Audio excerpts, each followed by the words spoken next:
Hello, BookTube. We're going to try and keep today's videos book-related instead of Steve wandering off to natter at huge lengths about anything that crosses his mind. I thought one of the surest way to do that at first would be a mail haul. So we'll do a mail haul. We'll do a Tuesday mail haul. We've got a fair number of packages here. We'll see what the mail gods have brought us. See if there's anything really squeal-worthy in here. Okay, first one is off to a rousing start. Okay, this comes out next year. This comes out in January. I like the look of it. I like my bookish spider sense tells me that I will probably like it quite a bit. It's by Andrew Curran, and it's called Diderot and the Art of Thinking. Can you make that out there? Thinking Freely, sorry. The Art of Thinking Freely. And it's about, of course, Denis Diderot, who was born in 1713 and died in 1784. He conceived a natural selection almost 100 years before Darwin, pondered genetic manipulation 200 years before Dolly the sheep, and inspired nobody knows the guy or the woman, nobody knows the scientist who pioneered genetic manipulation, so we have to use Dolly the sheep. I feel sorry for that person. And inspired the likes of Karl Marx, Sigmund Freud, and Baudelaire. Yet most of his greatest works were revealed only after his death. Those who lamented that the Enlightenment philosopher and infamous atheist hadn't fully lived up to his genius were shocked to discover that he spent the last third of his life secretly writing, producing a breathtaking collection of essays, letters, plays, and novels that still influence our thinking about life, art, God, and sex. After being arrested for his atheism and outspoken beliefs at the age of 35, Diderot had decided that his contemporaries would never be receptive to his ideas and determined to write his life's work for future generations. For us. And this is entirely going to be about him. And Andrew Curran, in this book, he breaks the paradigm of biography, offering both an in-depth yet accessible and entertaining account of the life of one of the 20th century's major intellectual thinkers. Who would that be? I thought we were talking about Diderot. Offering an accessible, entertaining account of the life of one of the 20th century's major intellectual thinkers.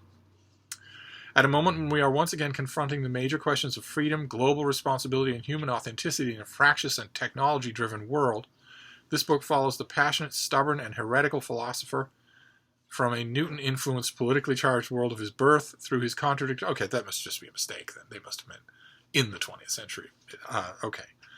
So who is Andrew Curran when he's at home? He's the William Armstrong Professor of Humanities at Wesleyan University.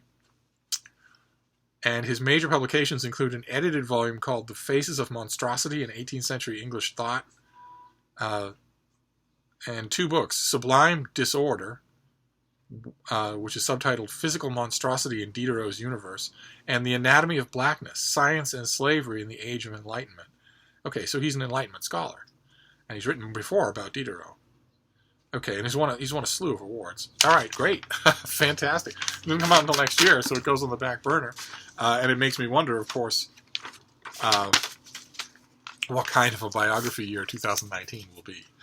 2018, I have loved. It's been a very unconventional biographical year. 2017, I loved. It was a major biographical year. I hate it when they aren't. I hate it when we have a dull biographical year. And so I naturally wonder, that's the first biography of 2019 that I've seen. All right, let's move on here. Are you going to eat the paperwork, little one?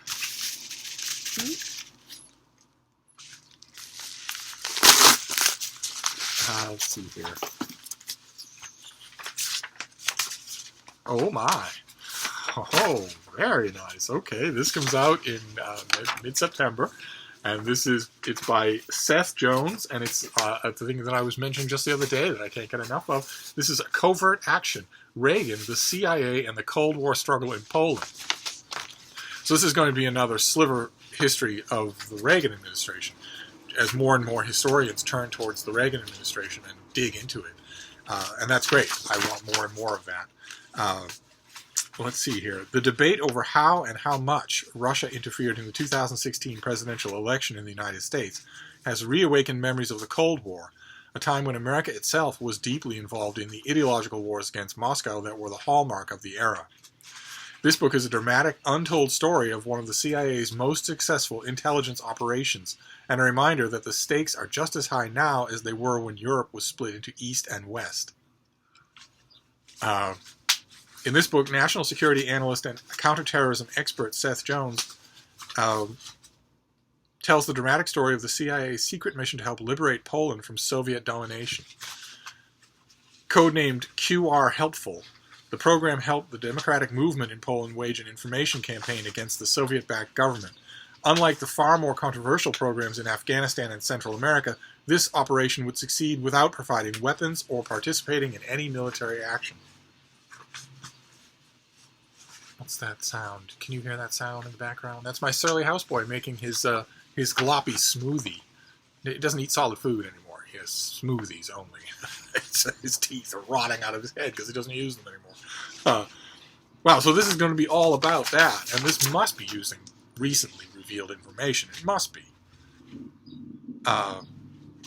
Based on in-depth interviews and recently declassified documents. Okay, Jones reveals records of confiscated materials that illuminate the massive scope of the program. Between 1981 and 88, officials seized nearly 4 million censored pamphlets and 3 million illegal books. Wow. Okay, I am so on board. And this is due in mid-September, only a month away. Probably close enough so that I could read it tonight. Well, I think I probably can get away with that. Let's see what this next one is. All right, we're 2 for 2 here. I can't remember, when was the last time we had a mail haul that was a total win? A mail haul where every book was a winner. And there were no question marks, no confusion, no nothing like that. I don't think this will be, the odds are against it, but, oh, great, okay. All right, we're 3 for 3. This is due in mid-September as well. This is a small story from World War II, told by Charles Glass, who I've mentioned on this channel before. I think he's really talented. He's a really talented writer. This is They Fought Alone, the true story of the Starr brothers, British secret agents in Nazi-occupied France. How is that for a cover? I ordinarily rail against blurry black and white photos, but if it's going to be that, it might as well be something that looks like this. A distinguished journalist and veteran war... Okay, all right, that's how you start off? Probably required them to say that. Charles Glass is also the best-selling author of the acclaimed Histories of World War II. Okay, great. In this book, once again brings to brilliant life a little-known chapter of World War II. The astounding story of Special Operations Executive, Britain's top-secret sabotage operation. As far as the public knew, Britain's Special Operations Executive did not exist. After the defeat of the French army, Prime Minister Winston Churchill created the top-secret espionage operation to set Europe ablaze. And the SOE remained rather under the radar until the end of World War II. Agents were charged with infiltrating Nazi-occupied France, parachuting behind enemy lines, and hiding in plain sight, secretly recruiting, training, and arming the local French resistance, willing to sabotage the German war machine. Okay. Here, for the first time, is the story of the great clandestine organizations of World War II, and the two brothers whose ordeals during and after the war challenged the accepted myth of Britain's wartime resistance in occupied France. This is not the first time this story has been told. This is not the first. There's a great deal of overlap between this subject matter and the so-called Ministry of Ungentlemanly Warfare. This is not... It's the first time this author has told that story, but it's not the first time that story has been told. It's a great story, absolutely great story. The way these men were trained, the way they were freed from rules. It's a fantastic. The prospect of having Charles Glass write this story is very enticing. Okay, so that's another.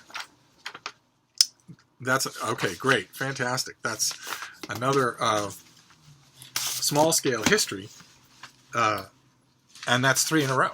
So we still have many more packages to go, but I'm wondering now if this is going to be a very good sweep. Well, okay. This could still be really good. It's not exactly a Steve book.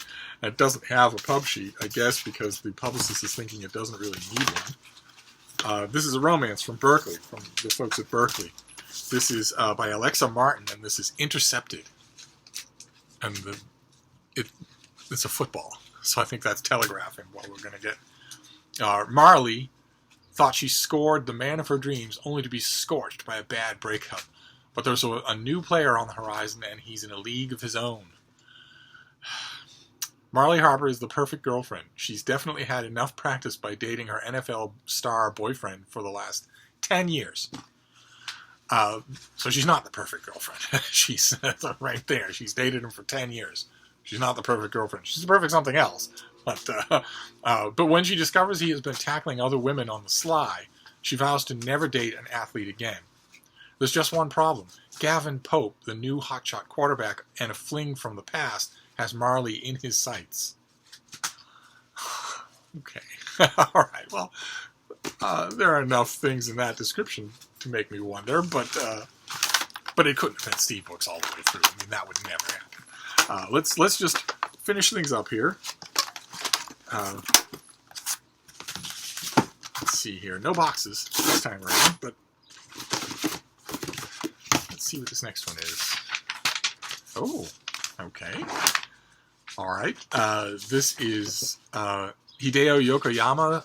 This is 17. Can you see the 17? Kind of a weird cover design. This is from the author of 6-4, big crime novel called 6-4 that was translated into English, I think, a couple of years ago.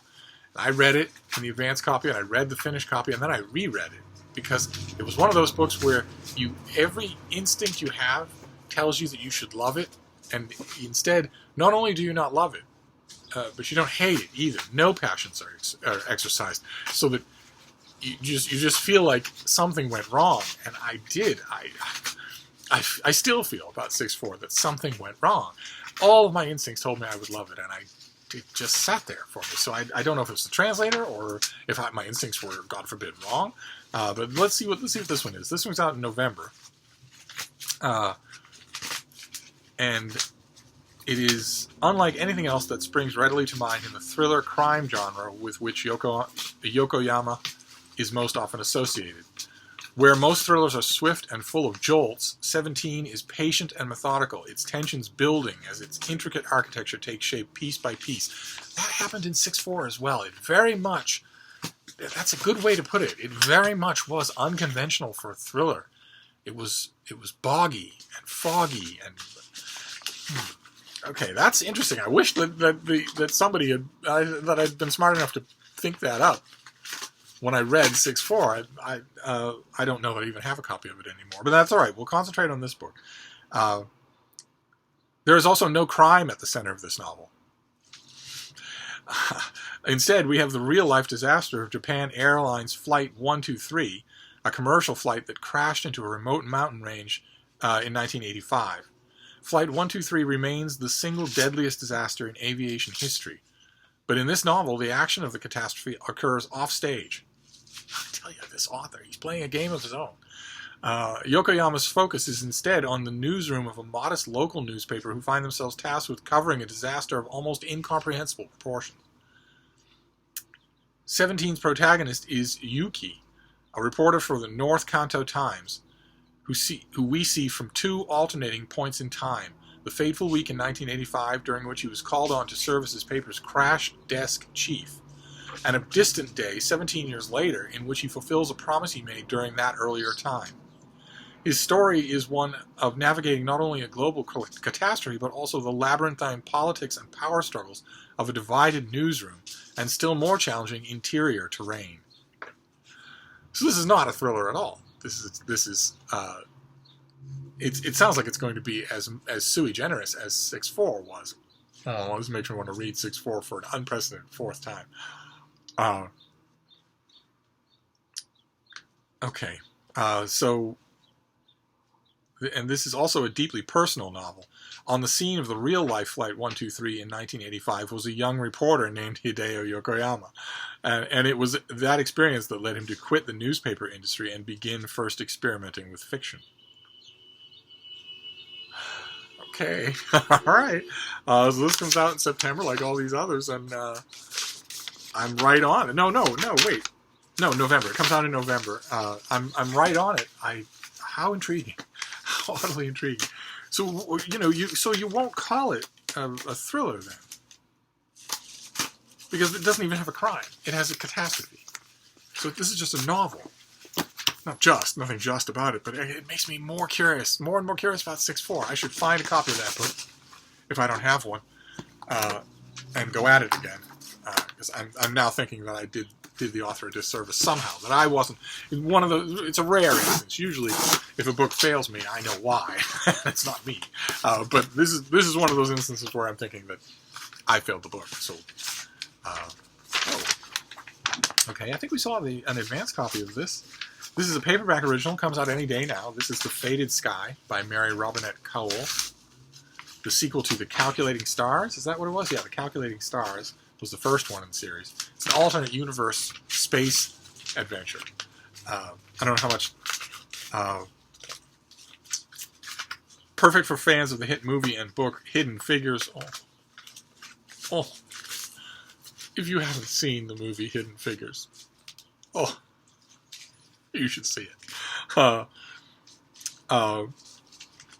The Calculating Stars introduced Kowal's alternate 1950s America, where a meteorite causes a climate cataclysm. The International Aerospace Coalition draws on every available talent to colonize space before the Earth becomes uninhabitable. And Elma York, a WASP pilot and mathematician, makes sure women have opportunities to become astronauts as well. And this is the second book in that series. I don't know that I still have a copy of The Calculating Stars, but I think I remember it well enough so I won't lose anything. Okay, great, fantastic. So, in addition to being a series that I like, in addition to this being coming up right away, so I can read it right away, there's also the fact that it's a very attractive-looking paperback original. So you can just buy this. You don't have to worry about it being, $37.50 in hardcover, and then you wait a year or a year and a half, and then the paperback comes out. You just buy it now.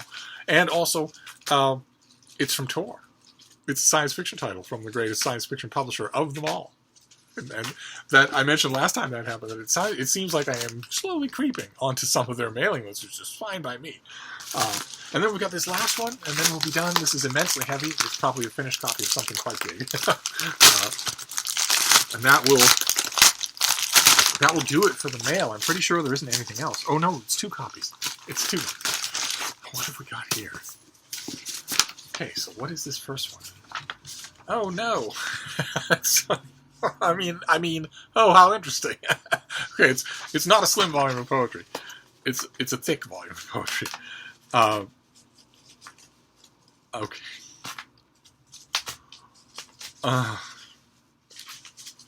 Okay, so this is selected poems by Adrienne Rich in paperback. This is from 1950 to 2012, and this is a paperback original that comes out in mid-September. So I'm assuming that the second book in this package will also be Adrienne Rich. That just seems unavoidable. I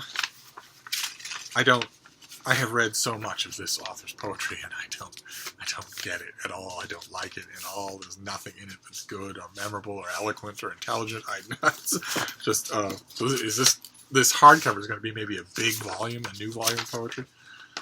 Oh no.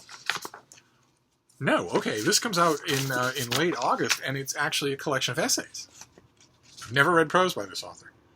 It brings together a career-spanning collection of essays from 6 of National Book Award winner Adrienne Rich's prose collections. Okay, so there's a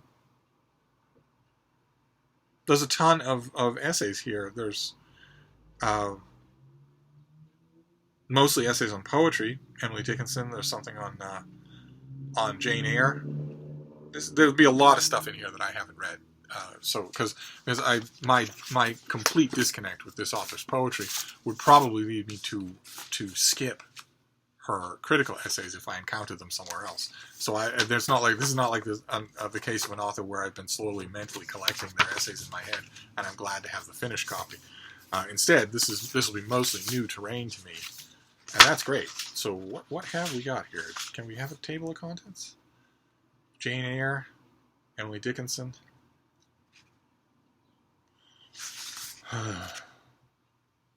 Elizabeth Bishop. Not much. It doesn't look like there's much in the way of literary essays. It looks like these are mostly going to be political and gender study essays.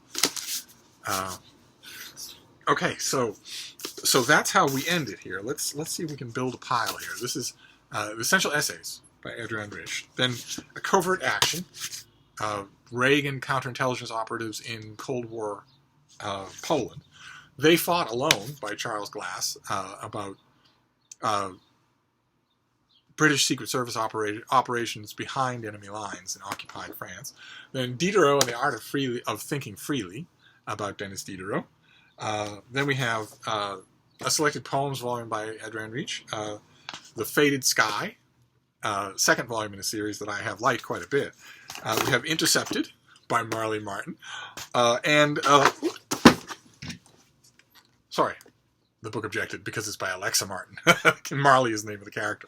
And lastly, 17 by Hideo Yokoyama, the author who did 6-4, a book that has haunted me. So there we go. That is a. Oh God, you should see the floor of this room. If I had pants on, I'd turn the camera. It's covered in confetti. I think the baby has a new favorite thing to do. But anyway, I'm going to wrap this up for now. That was just the mail for today, and we'll be back soon. Thank you, BookTube.